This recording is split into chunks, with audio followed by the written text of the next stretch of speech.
악, 고통, 불의. 우리는 매일 이러한 현실에 둘러싸여 있습니다. 많은 사람들은 이 어두운 세상을 보고 전지, 전능, 전선을 가진 신의 존재를 믿는 것을 어려워합니다. 이것은 흔히 논리적 악의 문제라고 불립니다. 수많은 철학자들이 머리를 극적이고 신학자들이 신에게 의문을 제기하고 무신론자들이 불신을 부추기는 오래된 난제입니다. 논리적 악의 문제에 대한 가장 잘 알려진 설명은 그리스 철학자 에피크로스에 기인합니다. 그리고 데이비드 휴메에 의해 대중화되었습니다.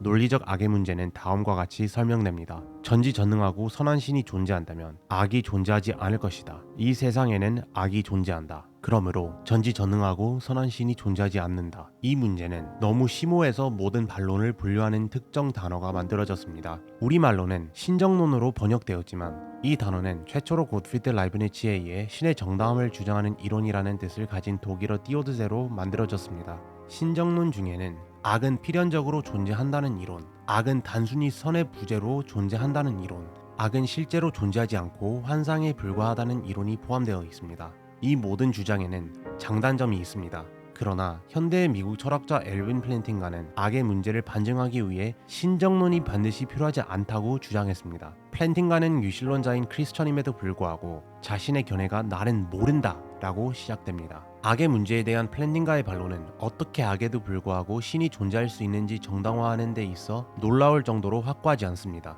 그래서 이 반론이 진정한 신정론으로 분류되지 않음에도 불구하고 대부분의 철학자들은 악의 문제에 대한 적절한 반론으로 받아들여지고 있습니다. 왜 그럴까요? 플랜팅가의 견해는 자유의지의 방어로 불리는데 이는 다음과 같이 설명됩니다. 전능한 신은 가능한 모든 것을 할 수 있는 능력이 있지만 논리적으로 불가능한 것은 할 수 없습니다. 이전에 논의한 것처럼 전능한 신이 들 수 없는 바위를 만들 수 없는 것은 논리적으로 불가능한 것을 할 수 없기 때문입니다. 더 자세한 설명을 알고 싶으시다면 해당 동영상을 시청하시기 바랍니다. 신이 자유의지를 가진 존재를 창조하고 자유의지를 가진 이 존재가 악을 행하지 않도록 막는 것도 논리적으로 불가능하다고 말했습니다. 그렇게 함으로써 그들의 자유의지를 침해하는 것이고 따라서 진정한 자유의지의 소유자로 보는 것이 어렵습니다. 예를 들어 어떤 사람이 자전거를 타고 있습니다. 이 사람은 식사를 하거나 집에서 TV를 보는 것과 같은 다른 행위를 하는 대신 자전거를 타기로 결심했습니다. 아무도 이 사람에게 자전거를 타라고 강요하지 않는다는 것을 감안하면 만약 다른 것을 하고 싶어 하지만 단순히 그럴 능력이 없다면 자유의지를 가진다고 간주될 수 없습니다. 그래서 신에 의해 만들어진 자유의지 존재는 선을 행할지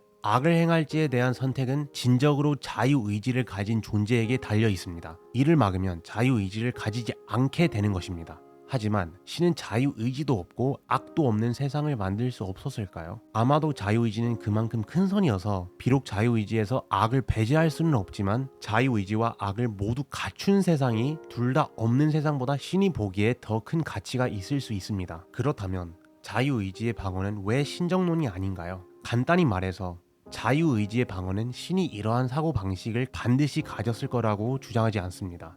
이는 전지전능하고 선한 신과 악이 공존한다는 개념이 모순되지 않는다는 것을 증명합니다. 논리적 악의 문제의 전제를 반증하면 논증 자체가 모두 반증됩니다. 전지전능하고 선한 신이 악과 공존할 수 있다는 합리적인 설명을 제기하는 것만으로 전제 1을 반증하기에 충분합니다. 그리고 자유의지의 방어는 그러한 합리적인 설명 중 하나로 존재합니다.